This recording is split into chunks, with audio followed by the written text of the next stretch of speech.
Well, here we are. Saturday, July 23rd, 2022.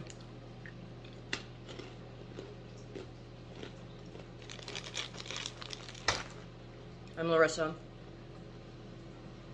What am I eating? I'm eating freeze-dried garlic. It's so good. It really is.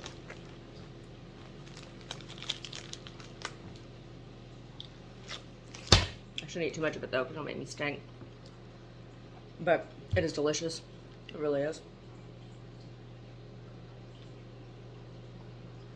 What am I drinking? Drinking fresh squeezed grapefruit juice mixed with orange blossom water, LaCroix, guava flavored sparkling water, and vodka. What have I been doing today? Well, all those plums that I candied, those prunes that I candied, have in syrup. I made some pastry crust and stuffed it with some camembert cheese and those plums and those dried weird little berries, the dinosaur berries, as Omar calls them. I made a little cheesy pie, and then I made another pie. It has feta and mushroom and spinach. It's a spinach pie, but it's not a spinach pie because it's made with pastry, right? It's a savory, like, pot pie. It has TVP in it, too. So we'll see how those are a little bit later. And processing down more plums into prunes, which will then get packed in plastic bags and frozen until I want to candy them. Because you can only eat so many of those so fast, right? I mean, seriously. You eat that many plums at a time, you'll shit your brains out, right? And like I said, you know, I might have a few to spare, but there's a lot of people out there who don't. So you gotta be careful, right? What else? Oh, I swept the floor. I made some vegetable stock. What else? What else I do? Oh, I watered the garden. Checked on things. Yeah. That's what I've done so far. Oh, and some laundry. Oh, I made French toast this morning. So yesterday was our 22-year wedding anniversary.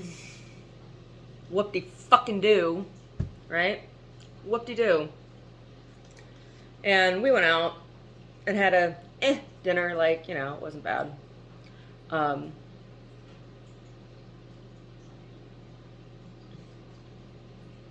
And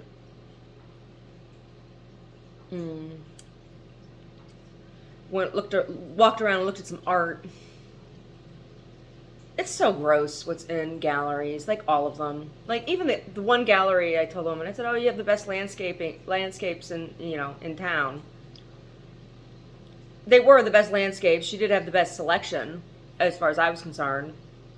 But what people have in galleries, like, I don't get it. One gallery I went into, the first one we walked into, had a bunch of work from the 1950s and then a couple pieces from the 1960s. And there's a huge difference between 1950s painting and 1960s painting, and there's a lot of different reasons why. But the biggest thing that you can see is in palette choice, palette meaning color choice. And, you know, the 50s had this really muddy, kind of muddled palette. And then you get to the 60s and it's this really kind of like in-your-face bright palette. And, hey, Brody, what's your problem? He's such an asshole. I'm really mad at him right now. But we'll get to that. Yes, dogs can be assholes. Yes, they can be. And he is just like, don't get a border collie unless you have some fucking sheep. Yeah, that's what I said. No. I'm a little angry at you right now. No. We'll get to it. Talking about art right now. So you have this muddied palette from the 50s, and acrylics were first becoming really popular in the 50s because of the introduction of plastics into mainstream market, and this was as a result of innovations in fuel production and automation, right?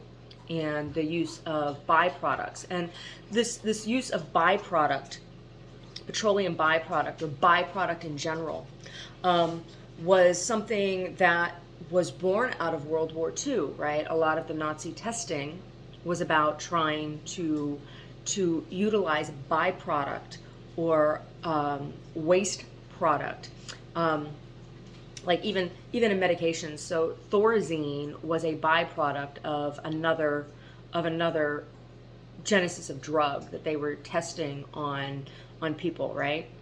That the Nazis were testing on people. Thorazine. So all of this information was spoils of war, and U.S. pharmaceutical companies got a lot of this after World War II, which is why the United States rebuilt a lot of, offered so much altruistic humanitarian aid to Europe after World War II. It wasn't because we were just doing it. It was because we got something out of it, and what we got was a lot of the information, a lot of the results, the data from Nazi camps and the testing that was done on people. And that style testing continued within the pharmaceutical industry up until this day. I mean, just look at what they're doing with these vaccines now. The model for it in shortened clinical trials, not having clinical trials. There's this really great book called Anatomy of an Epidemic where he talks about this in particular, specifically Thorazine. So this idea of using byproduct, and the Nazis didn't want to waste because they were cut off from everybody else and had to use up whatever it was that they had, and they were trying to generate fuel. Right, they were trying to create fuel because they didn't have fuel source, right? But in their endeavors to do this, they had a lot of product that they couldn't use as fuel. And then what do you do with all the stuff that you cooked up? I mean, think about when you're in the kitchen and you have extra of something, or something doesn't work out, but just don't want to throw it away because who wants to throw away that much resource, right? Especially when you're in need, right? Or when money is limited or whatever, or you just don't want to waste all of that effort, right? So what do? You find other uses for it. And there's laws about this in the United States now, at least there's supposed to be laws about advertising drugs for causes that are secondary to what the research was for. So like, they'll make a drug and say, oh, it's for this, right? But we found that it also works for this. You can't market it for it also works for this, right? You can't market it. It's illegal to do that. But at least it's supposed to be. It's supposed to be. I can't remember there's a name for it. I can't remember what it's called. So anyway, you have all these paints and these muddy palettes.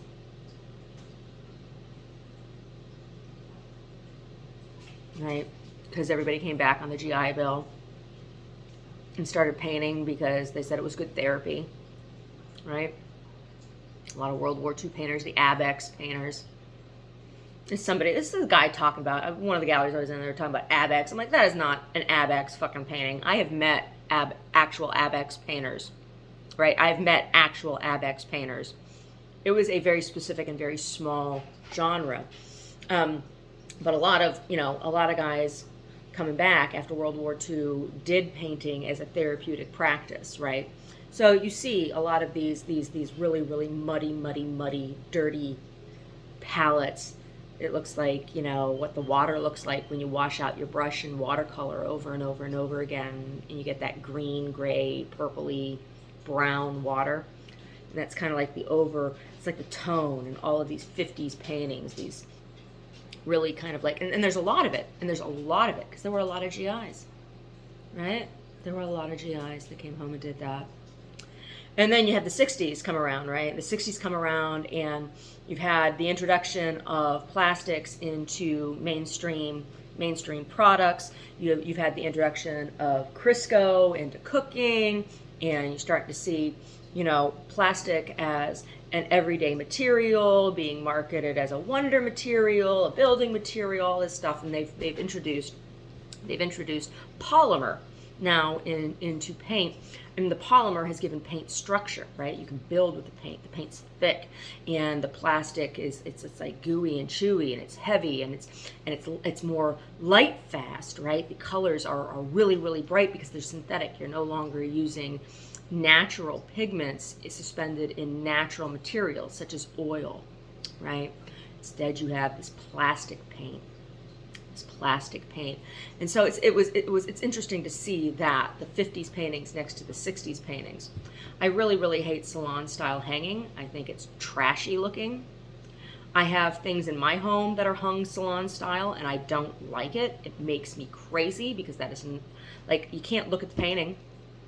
So, all right, there's this other gallery I went into where I felt like the gallery was hung really well, but the work was awful. It was so trite and self-centered and mean and cheap. People are like, oh, this is the popular color scheme right now for interior decorating, and this will look good over somebody's couch. Or, oh, somebody bought a whole bunch of these pictures of trees, so now everybody's going to paint trees, and they're all going to have the same kind of look. And I'm just like, oh, I'm so over the aesthetic of California painting. It is so unoriginal. It's so follow the leader. Like,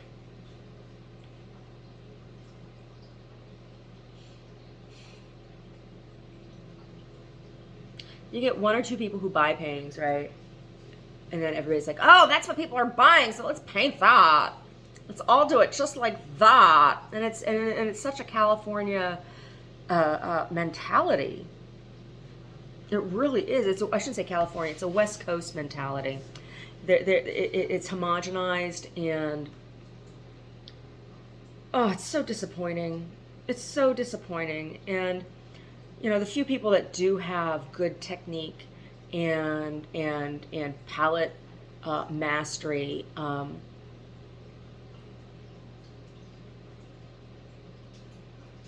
so few and far between, and there's so much crap. So it was really interesting to me that there were a lot of places that we walked by that said by appointment only, and what that said to me is that they represent one or two artists total, not rotating show or whatever, and that they have an established clientele that they deal with and are dealing with real collectors. Because, oh my gosh, walking in off the street onto those, they're painting gift shops, right? There's like a glutton of all of these 1950s paintings that all look the same. They all look the same. It's like you look and see, and there's different names. Like, oh, this one, this one, this one. But they're all the same damn painting because they were all in the same damn community center class, right? They were all in the same community center class, doing the same therapy. I'm okay, you're okay. Bullshit. And really needs to be looked at in a kind of like a time capsule pod. It's not individualistic. It's not unique. It's not well crafted. Oh, and I look at the frames on some of these pieces. I'm just like, the framing is much nicer than the painting. The framing is so much more thoughtful than the painting.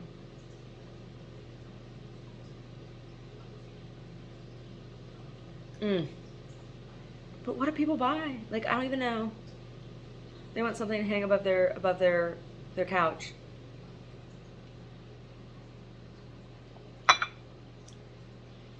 Oh. It's so disappointing. And salon style hanging is just, it's overwhelming and gratuitous. Like, a lot of the galleries that I walked into might have had 400 or 500 paintings in them. Now, if I were hanging that space, 8 or 10 paintings, tops. And some of them, like the larger ones, might take up an entire room, right? I have this really large painting of mine in here that if I were to hang that someplace to be seen, to be viewed, to be consumed, there wouldn't be anything else in the room with that. There would be no other paintings in the room with that. There might be some other art. I might have a sculpture. I might pair sculpture with it. I might pair some sort of decor, like a fish tank with it, but I would not put other paintings with it.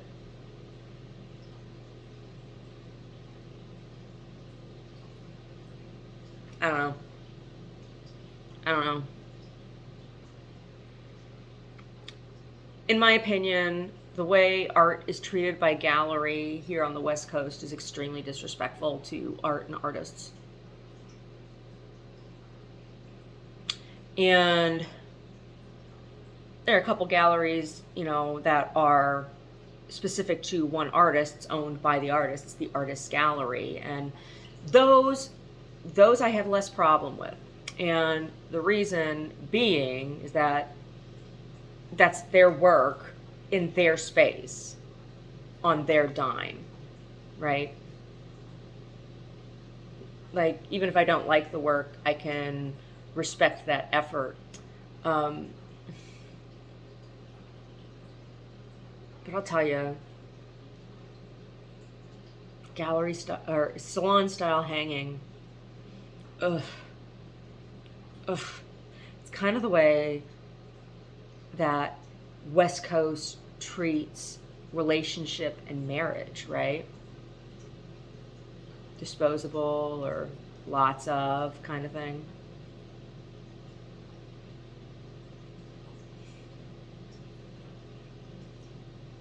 I didn't see anything hanging on any walls that, even if I was in the market to buy a painting, I didn't see anything that I wanted, that I would be interested in buying yesterday.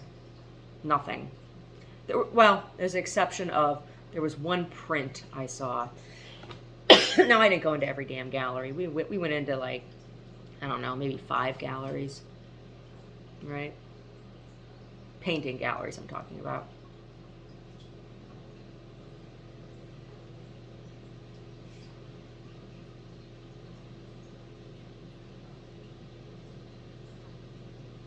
Went into this shop that was a silversmith shop, right? The stuff was produced. The designer didn't fabricate her own work anymore. Had other people fabricating for her. Had bench jewelers working for her. And I'm just like, really, this is what people buy? And it was all just so Grateful Dead kind of crap. I'm so disgusted by the whole Grateful Dead culture, really and truly. Like, somebody here on YouTube made some comment about Git not being. I'm like, yeah, it is. I had some bitch from the fucking Grateful Dead community call me, tell me I was being a swolehead Git. Yeah. Sorry, not sorry. The Grateful Dead's music isn't great.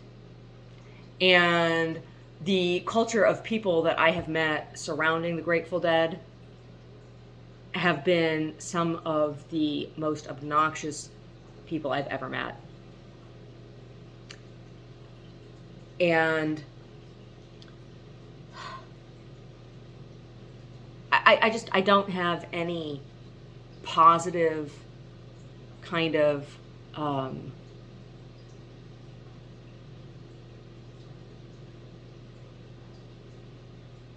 memory or relationship to anything related to the Grateful Dead. I think they're overrated. I think the Grateful Dead's overrated. I think the Beatles were overrated. I think the Rolling Stones were and are overrated.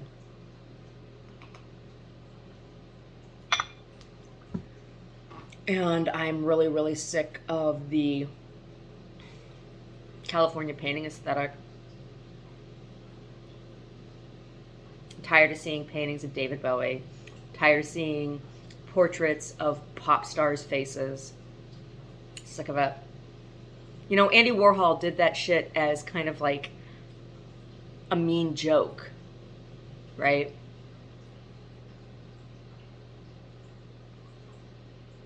Andy Warhol was mean. His work was mean.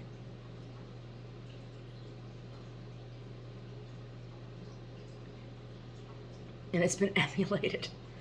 It's still being emulated.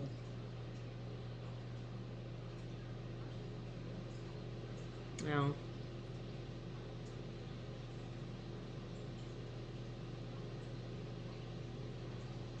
Yeah. Whatever.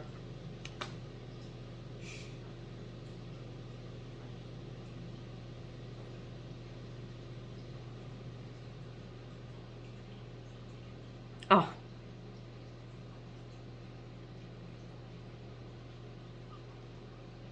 There's a real vapid vacuum in curation and taste and sensibility, I feel, in the art world right now, from what I've seen, at least from out here. I don't know.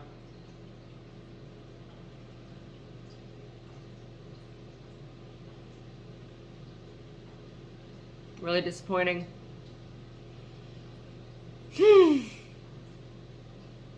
Really disappointing.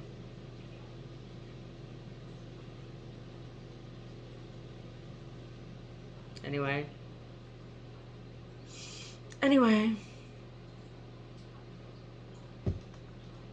That's what's going on here. Oh, Brody.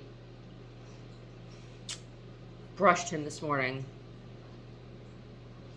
Omar wrangled him, and I brushed his hairy fucking ass, and he wasn't happy about it. He was mad.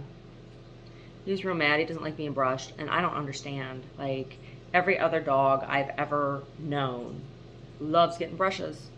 Loves getting brushes. And he fights it. But we had to brush him, and I could have brushed him for like another hour. But, you know, a little bit at a time. So he was mad that he got brushed. And then we were outside, and I was watering the garden, and he was getting into stuff, and he was barking at the hose and getting in my face and just being annoying. And so I sprayed him a little bit with the hose, but he was being super annoying. And he went and rolled in the dirt because, you know, he's a dirt bag, and that's what he does because we brushed all the dirt out of his fur. So he had to go put more dirt in his fur. He was being super annoying, and Omar went after him, and he cowered. You know, Omar yelled at him, and he was like, ooh, scared. And so then Omar was annoyed, and he let him in the house. Well, I wasn't in the house. I was still outside doing stuff. When I came back in the house, that jerk had gone upstairs and rolled his wet, dirty ass all across our comforter. So, he's on my short shit list right now. He really, really is. I'm going to have to wash that comforter now. I am. I'm going to have to wash that comforter. Maybe I'll wait till tomorrow. I'll strip the whole bed down and wash everything.